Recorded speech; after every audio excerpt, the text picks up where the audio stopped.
pueden ustedes checar estos versículos que vamos a dar lectura. Y antes de dar lectura, solamente un breve resumen de qué es el Apocalipsis. Fue escrito hace 2000 años por el apóstol Juan, el último de los apóstoles de Jesucristo. Aproximadamente él murió exiliado en la isla de Patmos, que se encuentra enfrente de Grecia, en el mar Egeo, a los 93 años de edad. El apóstol Juan tuvo una aparición, ya viejito, del mismo Hijo de Dios. Pero el Hijo de Dios ya no estaba ensangrentado, como lo habían visto años antes en una cruz. Ahora ese hombre llamado Jesús estaba transformado y estaba totalmente glorificado. El pelo lo tenía largo, blanco como la nieve, tenía ojos como de fuego, vestido con una túnica blanca que le llegaba a los pies, ceñido con un cinto de oro y con los pies como bronce bruñido. Esta es la imagen que tuvo el apóstol Juan de Jesucristo, por lo cual cayó a la tierra desmayado. Jesucristo se acercó, le puso la mano y le dijo: no temas, yo soy el que estuve muerto, mas he aquí que vivo por los siglos de los siglos, y tengo las llaves de la muerte y tengo las llaves del infierno. Escribe estas cosas, las que son, las que van a ser y las que han sido, porque el tiempo está cerca. Entonces, cuando nosotros hemos visto pasar casi 20 siglos de civilización, nos damos cuenta cuántas profecías a nuestro alrededor continúan siendo falsas y engañando a la gente. Sin no ir tan lejos, el 21 de diciembre del 2012 no pasó nada, pero todos se enfocaron en que los mayas y que esto y que el otro y que Nostradamus. Otro tipo de profecías fue hace poco, para no ir tan lejos, hace un mes, que comenzó a creerse que el próximo papa, que era el número 112 después de Benedicto XVI, iba a ser negro, que se iba a llamar Pedro, porque un hombre llamado Malaquías en el siglo XIV o XV fue al Vaticano y tuvo visiones y escribió la historia de varios papas que se cumplieron las profecías. Sin embargo, hay una ley que vamos a leer en el libro de Deuteronomio, capítulo 18, donde la Biblia dice claramente lo siguiente, para que nosotros sepamos cuando algo que oímos es verdad o no es verdad. Dice Deuteronomio 18, versículo 20, el profeta que tuviera la presunción de hablar palabra en mi nombre, dice el Señor, a quien yo no le haya mandado hablar, o que hablare en nombre de dioses ajenos, el tal profeta morirá. Y si dijere en su corazón, ¿cómo conoceremos la palabra que Dios nos ha hablado? ¿Cómo podemos saber que ese profeta es de Dios o no es de Dios? Muy bien, versículo 22. Si el profeta hablare en nombre de Dios y no se cumpliere lo que dice ni aconteciere, es palabra que Jehová no ha hablado. Con presunción le habló el tal profeta, no tengas temor de él. En otras palabras, profetas como Nostradamus cumplió el 40% de sus profecías, mas no el 100%. Las profecías de Malaquías San Martín se cumplieron con varios papas, inclusive el carácter de ese papa. Pero cuando nos damos cuenta que ningún profeta fuera de la Biblia es exacto el 100%, sabemos que Satanás sabe precisamente el programa de Dios. Sabe que antes de que Cristo venga, va a haber un líder religioso, del cual vamos a hablar a continuación, que se va a levantar en Roma y que se va a unir a un dictador futuro mundial llamado el Anticristo. Y sabemos claramente que hace 2500 años la Biblia estableció las naciones que iban a formar el último escenario mundial. Y son las naciones, damas y caballeros, que ante nuestros ojos están formándose. La Biblia profetiza en Ezequiel 38 que se iba a unir Rusia, Irán, la China, Siria, Alemania y Turquía en contra de Israel. Y son las mismas naciones que en este siglo XXI están haciendo pactos para poder atacar a Israel en algún tiempo futuro. Tenemos claramente en la Biblia que no podemos encontrar absolutamente ningún error.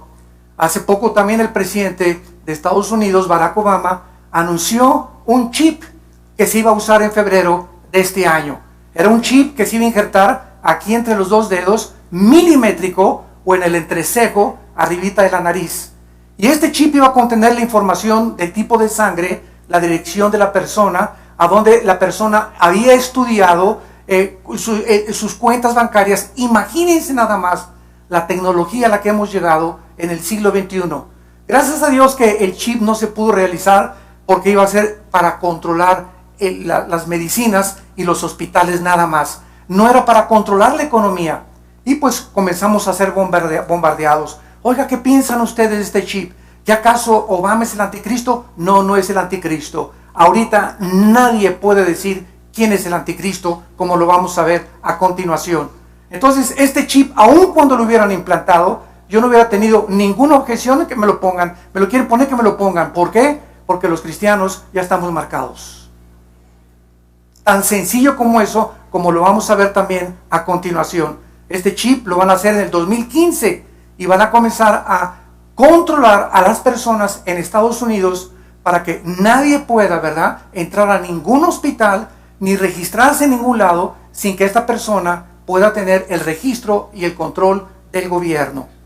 Muy bien, el número 666 que aparece en el pasaje que vamos a leer, Apocalipsis capítulo 13, es el número misterioso que la Biblia describe como la marca del anticristo. Dice Apocalipsis 13, y se le permitió infundir aliento, versículo 15, a la imagen de la bestia, para que la imagen hablara e hiciera matar al que no la adorara. Y hacía que a todos, pequeños y grandes, ricos y pobres, libres y esclavos, se les pusiera una marca en la mano derecha o en la frente, y que ninguno pudiera comprar ni vender, sino el que tuviera la marca o el nombre de la bestia o el número de su nombre. Aquí hay sabiduría. El que tiene entendimiento, cuenta el número de la bestia, pues es número de hombre, y su número es 666. Damas y caballeros y personas científicos que nos acompañan, ateos que nos acompañan en esta mañana y los que nos ven por la televisión, ¿cómo pudo Juan, el apóstol Juan, hace 2000 años, haber profetizado que llegaría el tiempo en que el mundo sería controlado por un chip si no se hubieran inventado las computadoras? Gracias al invento de las computadoras, está en las manos de los gobiernos controlar y marcar a todo el mundo y a todos los ciudadanos. Si las computadoras no se hubieran inventado, ni tampoco los satélites de comunicación, nunca hubiéramos podido ver esta profecía cumplirse. Entonces, una de las más grandes evidencias de que Dios existe, hace poco tuve un debate tremendo con un ateo inglés. Yo le dije a este ateo, bueno, usted me puede probar empíricamente de que Dios no existe, y pues claro que no. Usted me puede probar, le dije a este ateo, que la materia produce el pensamiento y que la materia produce la conciencia. Usted como ateo me puede decir simplemente, pues el Big Bang, hubo una explosión y el mundo y apareció el universo. ¿Quién produjo esa explosión? ¿Qué fue la causa antes de esa explosión que produjo que explotara eso? ¿O que de la nada produce algo? Sabemos que físicamente la segunda ley de la termodinámica establece que todo se desgasta, que todo sufre un deterioro. Demuestra que el universo tuvo un principio, porque el Sol pierde millones de toneladas más a cada segundo. Las estrellas se están desgastando, estamos recibiendo luz de estrellas que ya desaparecieron. Si el Sol desapareciera, tardaría 8 minutos en regresar la luz aquí a la Tierra para saber que el Sol ya desapareció. Entonces, estas preguntas que los ateos modernos y los científicos modernos no tienen explicación, simplemente dicen, no existe, ¿verdad? Pues como yo le dije al ateo, se requiere más fe para creer que no existe Dios, que para creer que existe Dios. Porque usted no me puede dar una sola prueba de que no existe Dios, más que la amargura en su corazón de por qué existen las guerras y por qué existe la maldad. Entonces, esto impide a muchas personas acercarse y conocer a Dios. La amargura, porque el 98% de los ateos son personas enojadas contra Dios, contra algo que no existe. O sea, qué tremendo, ¿verdad? Están enojados contra lo que no existe y están desesperadamente buscando y haciendo creer a la gente de que no existe. Bueno, si no existe algo, no te preocupes que alguien crea. Son una bola de tontos los demás entonces. Pero si no existe, ¿verdad? ¿Para qué te pasas la vida? Como dijo Jean-Paul Sartre antes de morir. He pasado la vida en 1969 peleándome contra algo que yo siempre dije que no existía. Gasté mi filosofía en la vanidad. ¿Qué es entonces la marca de la bestia? ¿Cuándo serán cumplidas estas profecías? ¿Hay alguna conexión entre la marca o el chip que todos, vamos a ver, las naciones están buscando controlar para eliminar ya el papel moneda y las tarjetas de crédito? Y nos acercamos a un paso acelerado al cumplimiento del escenario bíblico que Dios estableció. ¿Quiénes serán las personas que recibirán esta marca? Vamos a ver en primer lugar, para comenzar a despejar incógnitas, que esta marca no ha sucedido en el pasado. Este es el primer asunto que tenemos que resolver, el tiempo o el periodo de esta marca. Muchas personas creen que el libro del Apocalipsis ya se cumplió. A estas personas se les llama en la teología preteristas. En otras palabras, que el anticristo fue César Nerón. Porque si tú pones César Nerón y lo traduces al hebreo o al griego, tiene el 666. Entonces comenzaron a enseñar que ya Nerón había sido el anticristo y que en el año 70, después de Cristo, cuando el general Tito, hijo del emperador romano Vespasiano, arrasó con toda Jerusalén, fue el tiempo de la tribulación. Bueno, vamos a ver en primer lugar, ¿verdad?, que César no pudo, imposible que haya sido el anticristo. En primer lugar, el libro de Apocalipsis fue escrito 90 años después de Cristo, o en el año 90, perdón, del año primero de la era cristiana. Aproximadamente 60 años después de que Cristo murió. Entonces Nerón vivió aproximadamente en el año 50 o 55 del primer siglo de la era cristiana. En segundo lugar, Nerón no cumplió las profecías que están establecidas en el Apocalipsis. Dice Apocalipsis 3:8 que el anticristo va a ser adorado por todos los moradores de la tierra, cuyos nombres no estaban escritos en el libro de la vida del Cordero que fue inmolado desde el principio del mundo. En segundo lugar, el Nerón no forzó a nadie a marcar, porque no existía la tecnología hace 20 siglos para marcar a nadie, como lo va a hacer el anticristo. En tercer lugar, el anticristo va a ser asesinado con una espada o con un puñal, porque la palabra que se usa en el griego, en Apocalipsis 13, que vi una herida en una de sus cabezas, es una herida producida por un arma punzocortante. Tal vez alguien muy cercano a él lo va a apuñalar al anticristo o le va a encajar una espada, pero la Biblia dice que el anticristo va a revivir. Nerón jamás sufrió una herida ni volvió a vivir. Y finalmente, Nerón no tuvo de aliado a un socio como el anticristo lo va a usar, a un líder religioso llamado el falso profeta. El falso profeta controlará todas las religiones en lo que se conoce actualmente como el movimiento ecuménico internacional, donde están usando la bandera de Juan 17:21 para que todos seamos uno. El otro día nos llegó una carta de una diócesis de Nueva York que nos invitaban a formar parte de un grupo internacional de oración. Pues vamos a orar musulmanes, vamos a orar brujos, vamos a orar hindúes, vamos a orar cristianos, protestantes, católicos, todos vamos a orar por la paz. ¿Qué respuesta les dimos? Simplemente no pueden caminar dos juntos si no estuvieran de acuerdo. Y claro que todos anhelamos la paz, pero tenemos que entender algo, la verdad no la podemos comprometer. Jesús dijo, yo soy el camino, la verdad y la vida. Entonces nos tacharon de intolerantes, que cómo era posible que fue. No estamos en contra de nadie, simplemente estamos diciendo, Jesús vino a traer espada y precisamente a dividir la luz de las tinieblas.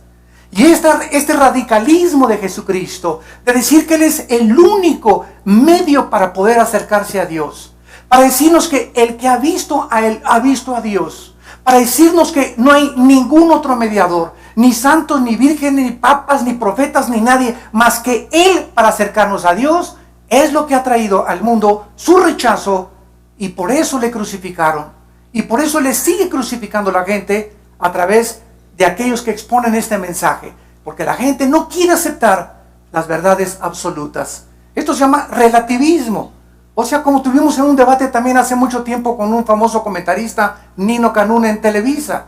Y ahí estaba un brujo, estaba un musulmán, estaba un rabino, etcétera, etcétera. Y al final les dije, bueno, entonces cada religión tiene una verdad. No existe una verdad absoluta.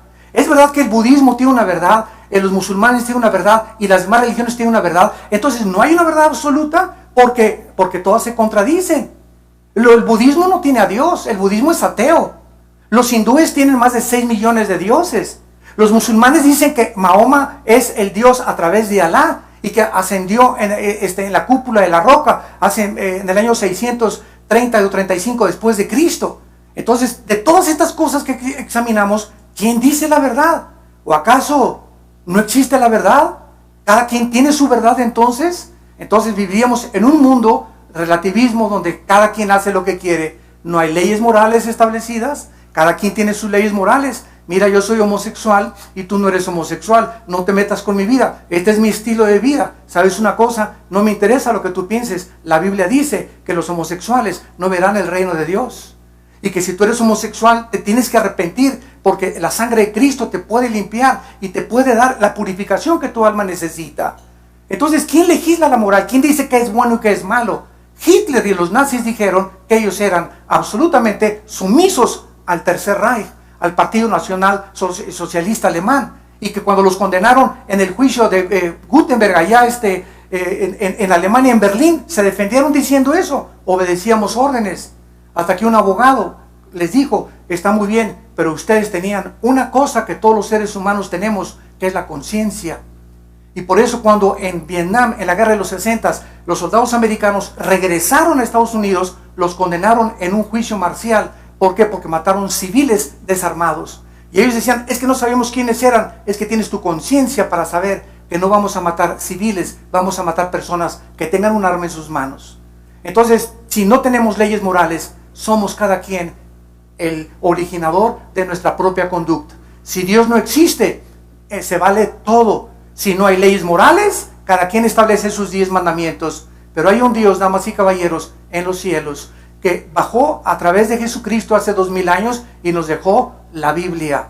Y la Biblia es el único manual con verdades absolutas de los billones de volúmenes de literatura que existen en las librerías del mundo. El único libro con los registros más antiguos de física, de genética, de historia, de poesía, de literatura, de psicología, de arqueología, de geología y de cualquier academia disciplinada que tú puedas tener.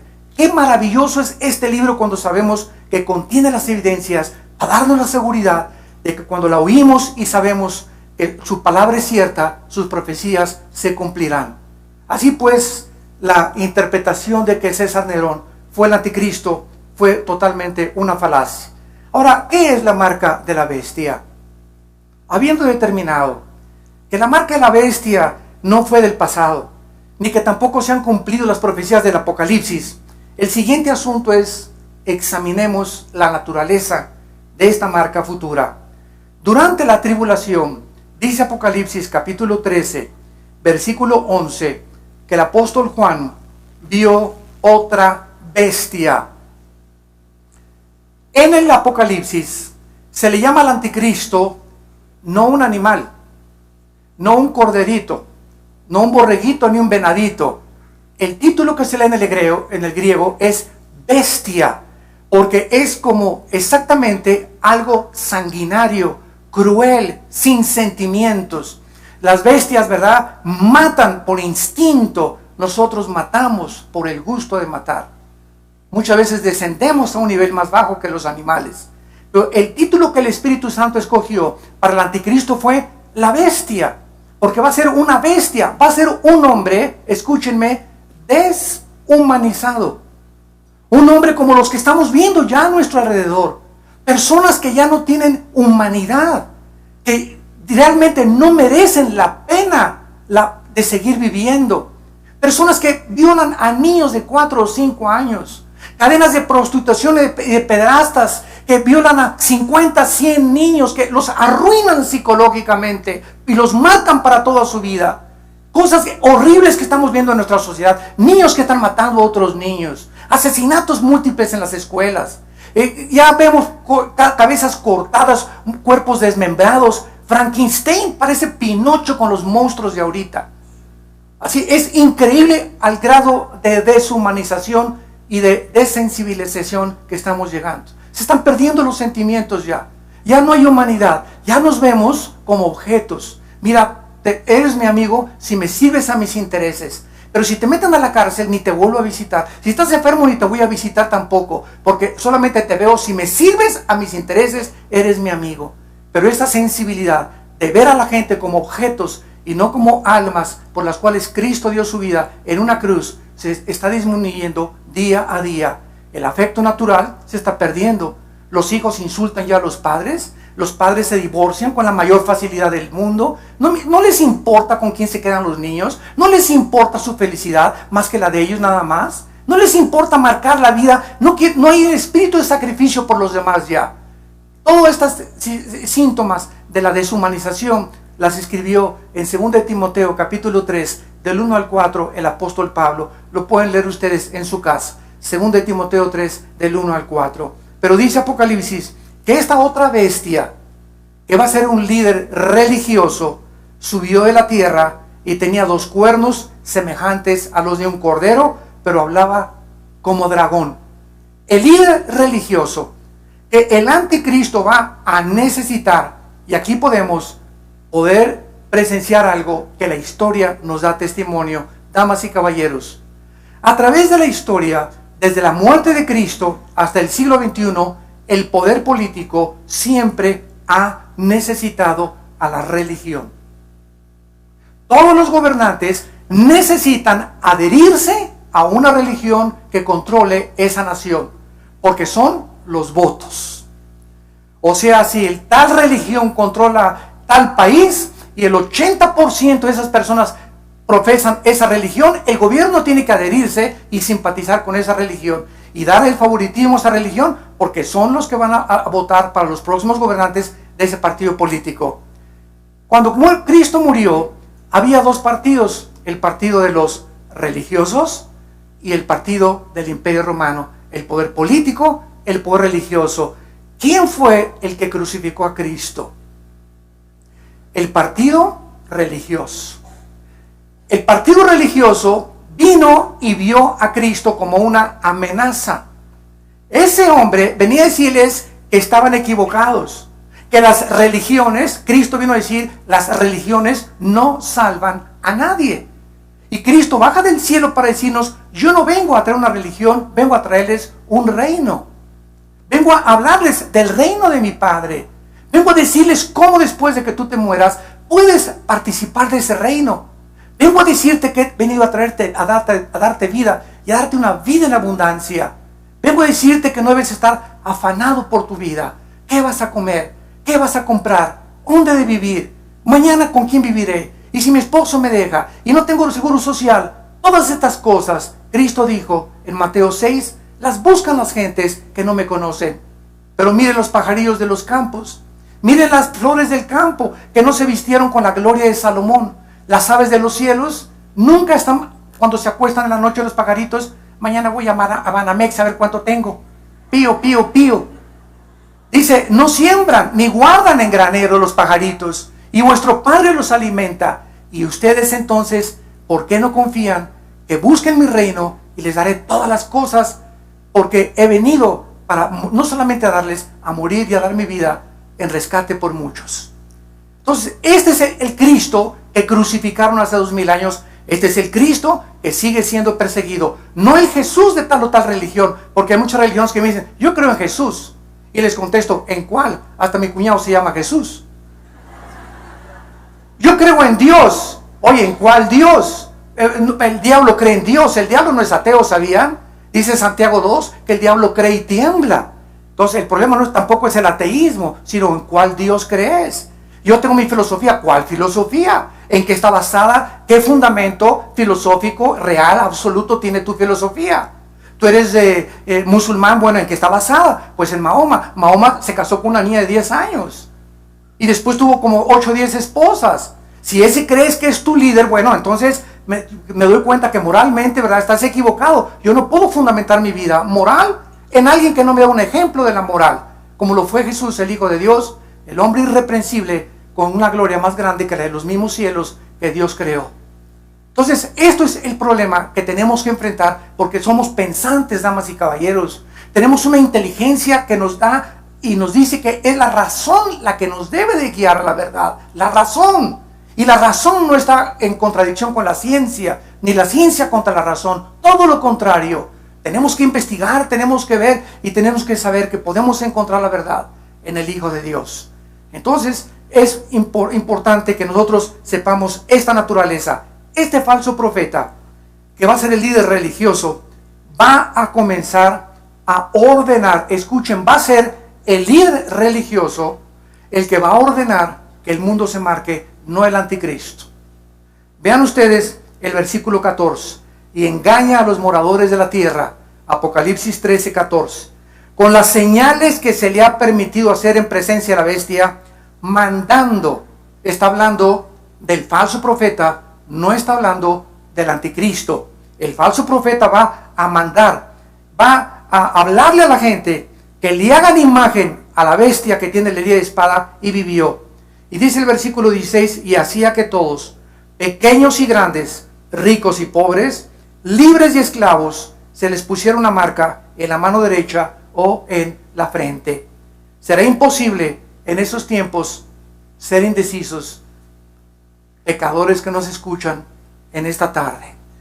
Si hay un momento para que tú decidas ya a quién vas a seguir y a quién vas a creer, es hoy. Dice la Biblia, no es cuando tú quieras. Ninguno de ustedes ha venido aquí por coincidencia. Todos ustedes tienen aquí una cita con Dios. Pudiste haber ido, te pudiste haber ido a Acapulco ayer, o algo pasó, te pudiste haber ido a Tepoztlán, pero estás aquí en el DF disfrutando del DF. Gracias a Dios que no salió de la carretera. No saben del infierno que son las carreteras ahorita. No se imaginan 8 o 10 horas de tráfico para llegar a cualquier lugar. Así que bienaventurados sean los que se quedaron en el DF. Pues ustedes que se quedaron aquí, ¿verdad?, están disfrutando de esta conferencia que va a determinar no tus próximas vacaciones, sino tu vida eterna. Y es importante que tú entiendas eso en el plan de Dios. Tú estabas ya incluido y te ha traído aquí Dios para hablarte la verdad. Y muchas veces la verdad duele, pero esa verdad es medicina para nuestro cuerpo y para nuestra alma. Los que no acepten esta marca, dice la Biblia, serán muertos por la guillotina. El anticristo va a usar la guillotina de la Revolución Francesa de Robespierre. Lo que hicieron en la Revolución Francesa, guillotinar a todos, el anticristo lo va a usar. ¿Cómo lo sabemos? Porque la Biblia lo dice, que esa palabra es cortarles la cabeza, los va a decapitar. La decapitación se usará para todos los que no quieran aceptar la marca del anticristo. Dice el capítulo 14 del Apocalipsis, versículos del 9 al 12.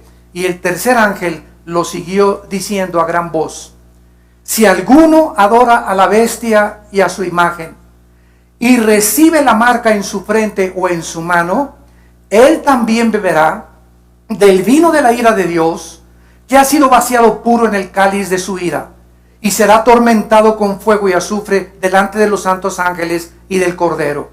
Y el humo de su tormento sube por los siglos de los siglos, y no tienen reposo de día ni de noche los que adoran a la bestia y a su imagen, ni nadie que reciba la marca de su nombre. Y así es como funciona el pecado. El pecado no podría funcionar si no nos prometiera placer. Entonces, cuando tú ves a una mujer que no es tu esposa y pones tus ojos en ella, estás disminuyendo. Cada vez que ves a una mujer que no es tu esposa, estás robando de tu corazón el amor por tu esposa. Porque los ojos de Jehová están sobre todos los seres humanos y Dios considera sus veredas. Y cuando nosotros comenzamos a creer que si podemos irnos con otra muchacha o más joven o tener una aventura sexual, la puedes tener, pero ¿sabes una cosa? Las consecuencias serán mucho más, infinitamente más graves que la media hora que tuviste de placer. Cuando tú quieres robar, lo mismo. Ahorita me robo 500,000 pesos, 1,000,000 de pesos, correcto, y te va a satisfacer cierto tiempo, pero el gozo del pecado es corto, dice la Biblia. No puede durar el pecado, porque dinero mal habido será maldecido por Dios. Nadie que me escucha y a través de la televisión que tenga dinero que no haya hecho honestamente lo podrá nunca disfrutar. Porque para que podamos disfrutar lo que tenemos, necesitamos la bendición de Dios. Dice en Eclesiastés capítulo 6, versículo del 1 al 2. He visto un mal debajo del cielo, a personas a quienes Dios les da dinero, les da honra, hasta salud. Nada les falta, dice el rey Salomón, de todo lo que tienen. Pero Dios no les da el don para que disfruten lo que tienen. Entonces, una cosa es que tú veas a tu compadre con su carrazo y por aquí, mi compadre se divierte y va a discos, y aquí yo estoy en una reunión de oración. Hoy, el domingo están en Acapulco y aquí estoy yo en la iglesia. Bueno, aparentemente, ¿verdad? Así pasa. Pero no tengas envidia, dice el Salmo 37, de los inicuos, porque como la hierba serán cortados y nunca podrán disfrutar lo que tienen. El proceso y el camino de Dios es sembrar y esperar que crezca el fruto. Y cuando venga el fruto, no te imaginas la cosecha tan grande que Dios tiene para todos nosotros. La Biblia es muy específica de la forma en la que este falso profeta va a hacer que la gente sea marcada con el 666. Ahora bien, ¿qué es una marca en la Biblia? Vamos ya a profundizar un poco más. ¿Por qué una marca? ¿Por qué hace 2000 años el Espíritu Santo escogió que sería una marca a la que el anticristo? ¿Y por qué el 666? ¿Por qué no el 77? O el 555. Quiero decirles que no hay una sola palabra en la Biblia que no haya sido escogida por Dios. Todo tiene un significado espiritual, como lo vamos a ir desarrollando. Muy bien. La palabra marca en la Biblia tiene 3 implicaciones. La primera, en Daniel capítulo 3, versículo 1, hace 2600 años, es interesante que el rey Nabucodonosor, el rey que dijo Saddam Hussein que él era la reencarnación de Nabucodonosor y que él iba a reconstruir los jardines colgantes de Babilonia, el rey Nabucodonosor mandó edificarse una estatua. Y escuchen las medidas de esta estatua. Versículo 1. El rey Nabucodonosor hizo una estatua de oro cuya altura era de 60 codos y su anchura de 6 codos. 666. Vemos en primer lugar que esta marca del 666 está relacionada en la Biblia con la idolatría y con el paganismo. El 666 está relacionada con la idolatría y el paganismo. Ahora entiendes por qué los grupos como los Rolling Stones, Judas Priest, y esos época de las 60, 70, 80 de los heavy metal, esos grupos, ¿por qué usaban en las portadas de sus discos el 666? ¿De dónde lo sacaron? Tú nunca ves a un padrecito con el 666, ¿verdad? Ni a un pastor con el 666, menos al Papa, ¿verdad? Entonces, ¿por qué estos grupos satánicos que siempre proclamaron tenemos relaciones con Satanás, como la palabra de Kiss, que significa kingdom, en inglés significa reino al servicio de Satanás, eso significa Kiss, el reino, king al servicio de Satanás? Entonces, ¿por qué usaron el 666? ¿De dónde lo sacaron? No lo sacaron del libro del Mormón, ni lo sacaron del Tripitaka de Buda, ni el Corán de los musulmanes, ni tampoco de los escritos de Confucio. ¿Por qué? Es el número de la Biblia el que lo usan todos los satanistas y los ocultistas. En segundo lugar, encontramos en el libro de Levítico que se usa la marca como una referencia para todos los que llevaban inmundos o la lepra y eran contagiados ceremonialmente por esta enfermedad, la lepra.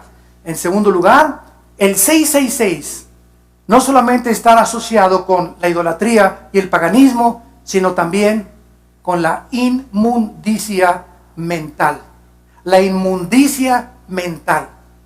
Dice la Biblia, no se conformen a este mundo, transfórmense por medio de la renovación del entendimiento, Romanos 12:2, para que comprueben cuál sea la voluntad de Dios, agradable y perfecta.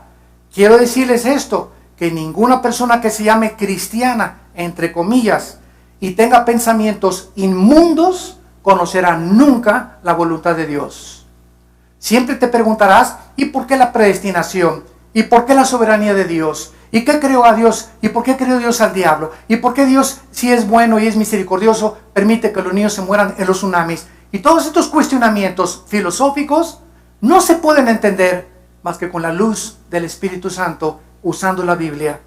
Y si tú tienes algo en tu mente que es la inmundicia sexual, no podrás conocer, ni entender, ni pasar del Evangelio de Juan. Nunca entenderás Apocalipsis, ni Ezequiel, ni las cosas profundas de la teología cristiana, porque se requiere como condición ser puros de corazón. Bienaventurados los puros de corazón, porque ellos verán a Dios. Dios es un Dios puro y santo. Y si queremos caminar con Él, tenemos que ser puros y santos con Él. Porque si no tenemos estas características en nuestra vida, andarán dos, si no estuvieran de acuerdo. El Espíritu Santo es Espíritu Santo. Y me dice el Espíritu, quiero caminar contigo. Guíame a la verdad, Espíritu Santo. Y me dice el Espíritu Santo, límpiate. Santifícate primero. No te voy a dar la mano, ni te voy a guiar a nada, hasta que no limpies tu corazón y tu mente. Y entonces, ya que te limpies y te laves con la sangre del Hijo de Dios, podré caminar contigo y llevarte por sendas de justicia, por amor del nombre del Padre Jesucristo. Entonces, esto es importante que nosotros sepamos. Y en tercer lugar, en Ezequiel capítulo 9, en el Antiguo Testamento, hay una marca que es diferente a la del anticristo. Y dice así, Ezequiel capítulo 9 es el juicio de Jerusalén. Y Dios manda un ángel para que maten a todas las personas que se encontraban en Jerusalén. A todas las personas que estaban en Jerusalén sumidas en el paganismo, en la idolatría y en la inmundicia sexual.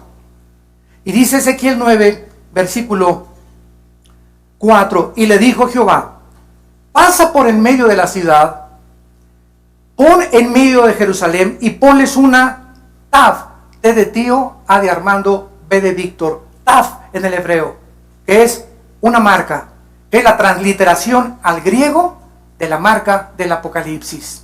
Ahora vean ustedes que no solamente hay una marca, o sea, ¿por qué esa necesidad de estar marcados? O sea, todos estamos marcados, para el bien o para el mal. En esta mañana, y todos los que nos ven por la televisión también, Dios tiene sus marcados. ¿Y quiénes son? Ponles una marca o una señal en la frente. Lo mismo que va a hacer el anticristo. A los hombres que gimen y claman a causa de todas las abominaciones que se hacen en medio de ella. Y a los otros les dijo, oyéndolo yo, pasa por la ciudad y matad, no perdone vuestro ojo, ni tenga misericordia. Maten viejos, jóvenes, vírgenes, niños, mujeres, hasta que no quede ninguno. Pero a todo aquel sobre el cual hubiere esta marca o esta señal, no se acerquen y comiencen por los prostíbulos. ¿Eso dice? ¿Eso dice? Comiencen por el Partido Comunista. ¿Eso dice? Comiencen por mi iglesia, por mi santuario. Antes de que Dios juzgue el mundo, nos va a juzgar a nosotros. Y quiero decirles, estamos ahorita en una época en la que Dios está purificando a los que verdaderamente quieren ser puros. Y va a guiarlos a toda la verdad. Y ahorita estamos viendo quienes que muchos que profesaban que eran cristianos o tal vez hasta predicadores, están llegando a la insanidad mental ya de lo que están hablando. Están llegando a la insanidad mental, hablando locuras, maldiciendo muchos a sus enemigos. Cuando Él nos dice que no maldigamos a nadie, haciendo cosas, ¿verdad?, incoherentes, que dices, Dios mío, pero ni en el circo Ataide vi estas cosas. Pero ese es el tiempo de la prueba al que está la iglesia atravesando. ¿Por qué? Porque muchos cristianos que hay aquí también en esta mañana no se discipulan simplemente.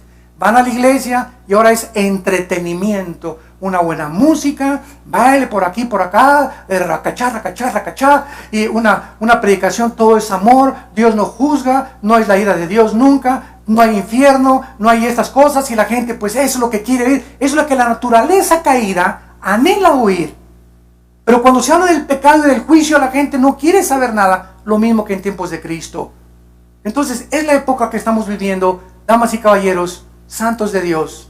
Es la hora que tú te decidas ya si quieres ser marcado por el Espíritu Santo, y si tienes la marca del Espíritu Santo porque eres hijo de Dios, tienes que dar fruto. Tienes que dar fruto, y el fruto es Romanos 6, 22 al 23, la santidad, la santificación, la pureza sexual, la humanidad y vivir para los demás. Estos hombres que fueron marcados en Jerusalén, podías preguntar ahorita, oye, pero ¿cómo Dios en la Biblia? Como me dijo un ateo también, estos son platos favoritos los ateos. Oye, ve la Biblia aquí, manda a matar a Dios. Espérame tantito. Si Dios es Dios, Él es el único, esto es racional. Si Dios es Dios y Él nos creó, Él tiene derecho de darnos o quitarnos la vida, ¿sí o no? Sí. Bueno, si Él tiene derecho a quitarnos la vida, Él también decide cuándo una persona no merece seguir viviendo. Y por eso mandó matar a los cananitas y tantos exterminios que hubo en la Biblia, que los ateos usan como genocidio, cuando no saben que el motivo no fue el genocidio, porque para poder decir que asesinó es con premeditación, alevosía y ventaja y por venganza. Entonces Dios es el único ser, la única criatura que tiene el derecho y la soberanía, porque tiene que ser soberano, de decidir quién muere y quién vive. Y si Él te quiere llevar a través de un terremoto y que te caiga un ladrillo en la cabeza, o si quiere llevar a niños para que no sigan sufriendo a través de un tsunami, o quiere a través de una erupción volcánica, o a través de un balazo en la calle, no sé cómo, todos nos vamos a ir de diferente forma. Es Dios el que va a escoger cómo te va a llevar a ti y cómo me va a llevar a mí. Entonces Él es soberano. ¿Quién puede discutir con Él? Cualquiera que discute con Él está oscureciendo la sabiduría de Dios, porque te pones en una posición que es irracional, creer que eres más inteligente que tu propio Creador.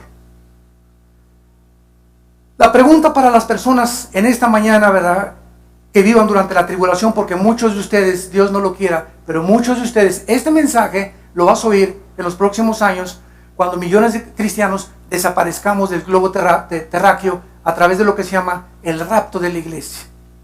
La Biblia dice que ahorita el próximo evento profético de Dios es el arrebatamiento de la iglesia. Si me preguntas qué sigue en las profecías bíblicas, que millones de cristianos desaparezcamos de la noche a la mañana. Y van a decir que nos llevaron los ovnis. Y por eso la aparición de los ovnis desde 1946 se intensificó, la aparición de los ovnis por todos lados. Y nosotros no discutimos. Como una vez me dijo el señor Maussan, que es especialista en ovnis, bueno, es que los cristianos no creen en los ovnis. Claro que creemos en los ovnis. No se puede negar la evidencia empírica de un video que hay algo y que apareció y que por todos lados. Eso no lo negamos. Pero nosotros no les llamamos ovnis, les llamamos ovis, objetos voladores identificados, porque nosotros sabemos quién está, qué poder de energía satánica se encuentra detrás de ellos. Y la Biblia nos dice, cuando estudias la Biblia, que Satanás puede manipular la energía y puede hacer que este pupitre comience a levantarse. Puede hacer que ahorita se te aparezca en la noche un hombre con una barba negra o con dos chivos negros. Puede hacer que oigas suenos de cadenas arriba de tu casa. Te puede hacer que diga, se te aparezca alguien en la noche que diga que fue Juan Diego. Él tiene un poder impresionante. Satanás es un ser que después de Cristo, escúchenme, es el ser más inteligente y sabio del universo. Lucifer. Entonces es un ser que existe y que es real, cuyo objeto es atormentarte mentalmente. El objetivo de Satanás es atormentarnos mentalmente, llevarnos a una depresión, a la ansiedad, a la angustia, a pintarnos un cuadro negro. No, tú ya no vas a salir de perico perro, ya nunca te vas a casar, ya nunca te va a ir bien, ya no puedes levantarte, ahí te vas a quedar tirado. Este es el cuadro que Satanás le pinta a la humanidad, pero Jesús dice, yo soy la resurrección y la vida. He venido para que tengan vida y para que la tengan en abundancia. He venido para que prosperes espiritualmente en todas las cosas que tú emprendas. He venido para que tú puedas entender el sentido de tu vida, de dónde veniste, quién eres, de dónde te diriges. Vengo a darte esperanza, justicia. Vengo a ponerte en un camino que se llama el camino de la santidad. Es el único camino donde puedes ser feliz. Porque sin santidad es imposible ser feliz. Y en penúltimo lugar, Jesucristo dijo en Marcos capítulo 8, para las personas que en esta mañana me digas, pues tal vez ahorita no me conviene aceptar a Cristo porque tengo un amante. Tal vez ahorita no me conviene seguir a Cristo porque tengo unos negocios que no son muy limpios, que digamos. Ahorita no me conviene servir a Cristo. Escúchame, un hombre igual a ti que pensó eso hace 2000 años y dijo lo siguiente: alma mía, muchos bienes tienes, descansa, repósate, ya tengo seguro el banco, ya tengo seguro en mi futuro. Y oyó una voz que le dijo: eres un necio, esta noche vienen a pedir tu alma. Vienen a pedir tu alma. ¿Quiénes vienen? Los demonios. Y tú tal vez tengas estos pensamientos, pero te pregunto, ¿tú qué sabes que hoy en la noche vas a vivir? ¿Alguno de ustedes sabe que mañana va a amanecer? Ninguno. Nadie de los que me escuchan. Dice la Biblia, cuando oigas su voz, no te endurezcas. Hoy es el día que Dios te dice, claro, yo veo que estás atado. Estás con cadenas de adulterio, de homosexualidad, de pornografía, de traición, de engaño, de mentiras, de lo que tú quieras. Pero hoy he venido a romper esas cadenas. Confía en mí. Yo sé que tú no vas a dejar a tu amante, no vas a dejar los negocios ilícitos, pero si tú me pides que entre a tu vida, yo te voy a dar el poder para que tú puedas vivir la vida que yo quiero que tú vivas. Dios no nos dice, primero pórtate bien y ven a mí. Dios nos dice en el Evangelio, vengan como están. Si tus pecados fueran negros como el carbón, como la blanca lana vendrán a ser. Ven como estás y encontrarás el fruto de la vida en la persona del Hijo de Dios. Dice la Biblia en Marcos capítulo 8, versículo 35, el que quiera salvar su vida, la va a perder. Y todo el que pierda su vida por causa de mí y del Evangelio, la salvará. Esta es la decisión que todos ustedes tienen. Es que si me entrego a Cristo, ya no voy a poder divertirme como mi compadre, no voy a tener amantes, no voy a poder fornicar. Es que el engaño consiste en que te ha hecho creer Satanás que ahí está la felicidad. Y tú te das cuenta que la fornicación, las madres solteras, los pederastas, la homosexualidad, las cárceles, los hospitales psiquiátricos, las clínicas de rehabilitación, son instituciones por todos lados para personas engañadas que creyeron que iban a ser felices o que iban a ser mejores que otras, viviendo en el camino de la perdición y del pecado. Ese es el engaño precisamente que existe en el mundo. Es como una niebla que los seres humanos no saben cuándo está la felicidad. Pero dice Cristo, pero si tú crees que pierdes tu vida y me dices en esta mañana, aquí está mi vida, Señor, sí, no me importa lo que pierda, pero voy a salvar mi alma y tengo ya la paz y la seguridad de poder vivir y la esperanza de morir algún día contigo, entrégale tu vida a Jesucristo en esta mañana. Y dice la Biblia, porque ¿qué aprovechará al hombre si ganara el mundo y pierde su alma? ¿De qué te sirvió? Ganaste, tal vez fuiste hasta presidente de la República, gobernador del Estado de México, diputado, juez, procurador, o artista de cine, o cantante, o músico famoso, o guitarrista famoso, o deportista famoso, y alcanzaste y llegaste a la gloria. Y cuando llegues ahí arriba, ahí en la abundancia, no vas a saber manejar el dinero, no vas a saber manejar la gloria, y por eso son divorcios, depresiones, drogas, alcoholismo, porque no saben cómo manejar eso. Nos volvemos dioses. Creemos que podemos manejar eso y no somos capaces de hacerlo. Aquel que no conoce la historia está condenado a volver a repetirla. Es la historia de todos los césares, los emperadores, los dictadores, cantantes famosos, artistas de cine de Hollywood. ¿Cómo acaban todos? ¿Cómo acaban todos? Y ese no es el camino que Jesús nos vino a enseñar. Ahora, el 666 es escogido por el Espíritu Santo por la siguiente razón. Una de las mejores cosas para poder encontrar el significado del 666 se llama, en teología, la gematría. ¿Qué es la gematría? La Biblia le atribuye un valor numérico a las 22 letras del alfabeto hebreo. Y el alfabeto griego, también cada palabra cada letra tiene un número. Entonces, tanto el griego como el hebreo tienen un valor numérico en sus letras. Entonces, cuando nosotros tenemos el número 6 en la Biblia, apúntalo, el número 6, vamos a comenzar desde ahí, simboliza al ser humano. Porque en el sexto día fuimos creados. Es el número que la Biblia, el Espíritu Santo, nos atribuye en nuestra humanidad. El 7 es el número de la perfección y de la totalidad. Y el 8 es el número de Dios. Si tú pones la palabra Cristo, Señor y Mesías, cualquiera de esas tres palabras en el original griego suman 888. Y cualquier número que sume el 666 está asociado con lo que ya hemos visto anteriormente. Ahora bien, el 6 simboliza el ser humano, el 3 simboliza la Trinidad. Vean ustedes, 6, 6, 6. ¿Qué significa? El ser humano elevado a Dios.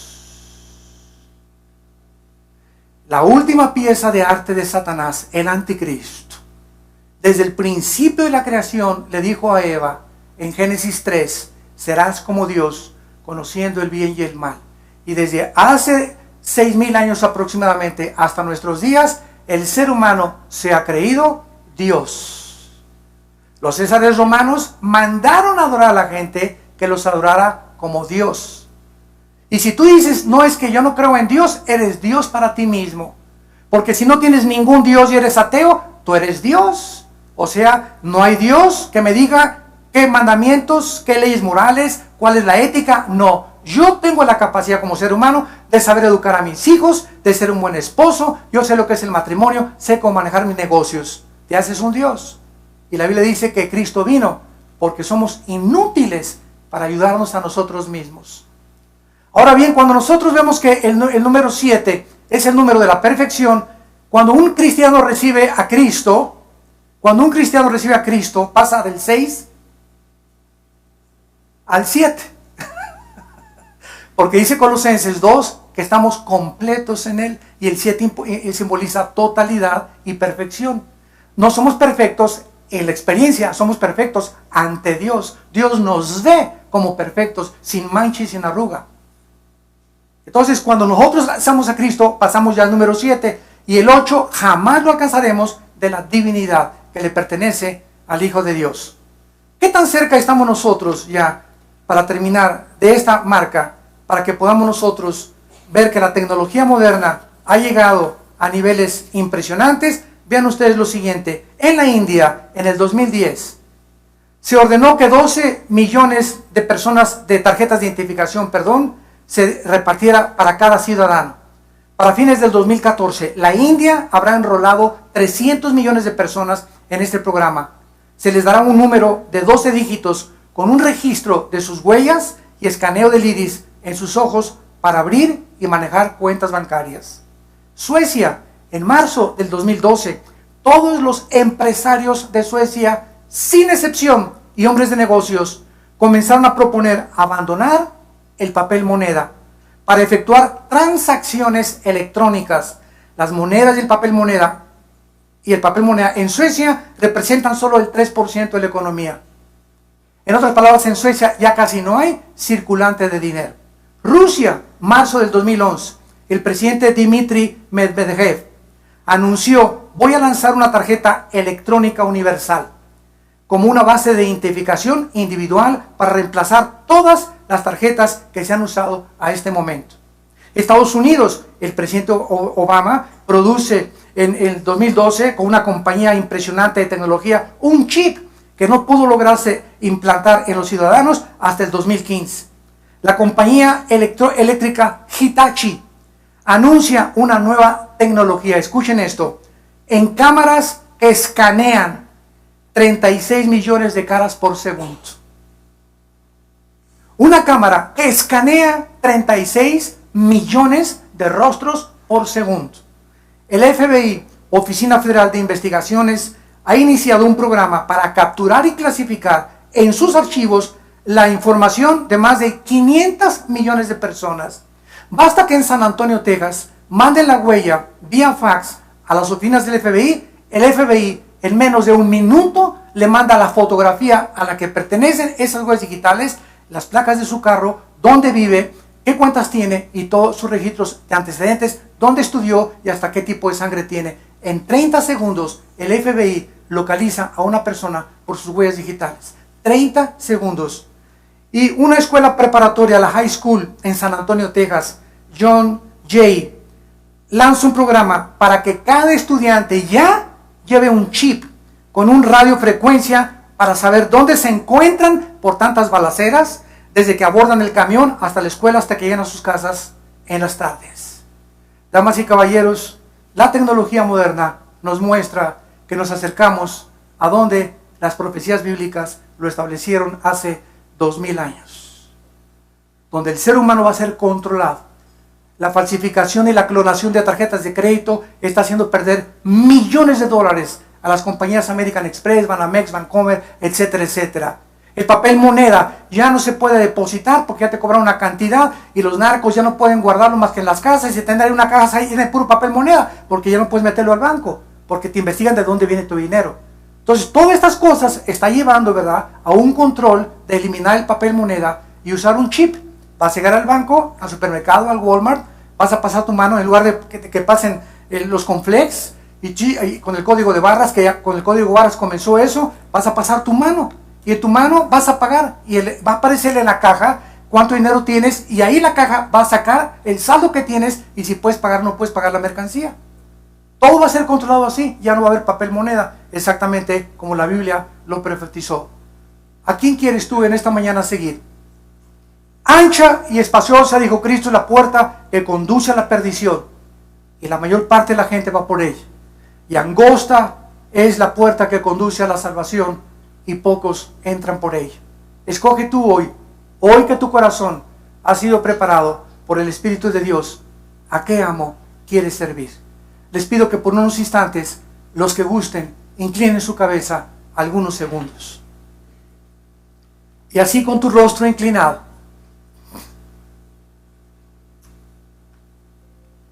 hoy que el Espíritu de Dios te ha hablado a través de la Biblia, dile a Dios: Señor mío y Dios mío, he vivido perdidamente, sin conocerte. He vivido para mis intereses personales y te pido perdón por mi egoísmo, por mi soberbia de creer que yo puedo manejar mi vida, mi matrimonio y nuestros hijos. Gracias porque creo que en esa cruz tu santo Hijo Jesucristo murió y derramó su sangre preciosa para que tú me pudieras perdonar. No por mis obras, ni por ningún sacrificio que haya hecho, sino por tu gracia y porque has tenido misericordia de mí, tal como soy de pecador. Señor Jesús, gracias por haber muerto en mi lugar, por haber pagado una cuenta que yo nunca hubiera podido pagar de mis pecados. Ahora te pido, sinceramente y con todo mi corazón, que entres a mi vida. En este instante, te recibo como mi Dios y mi Salvador, como el soberano del universo. Quiero seguirte y conocer la verdad, y sé que la verdad me va a hacer libre. Te pido perdón por mis pecados, me arrepiento con toda mi alma, y te doy gracias por el poder que ahora tú has depositado a través de tu Espíritu Santo, para que yo pueda vivir para ti, en el nombre de Jesús. Amén. Gracias a Dios por este libro. Gracias a Dios por la Biblia.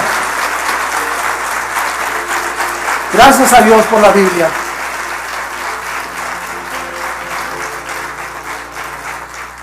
No estamos solos.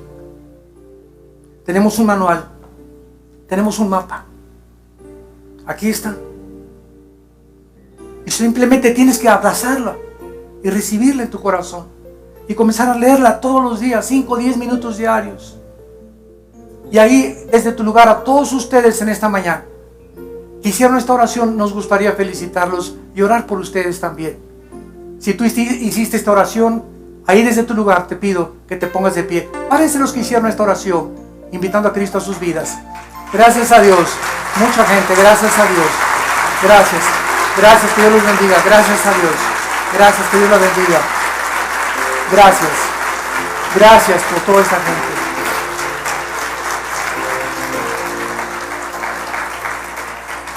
Bienaventurados los pobres en espíritu, porque ustedes verán a Dios.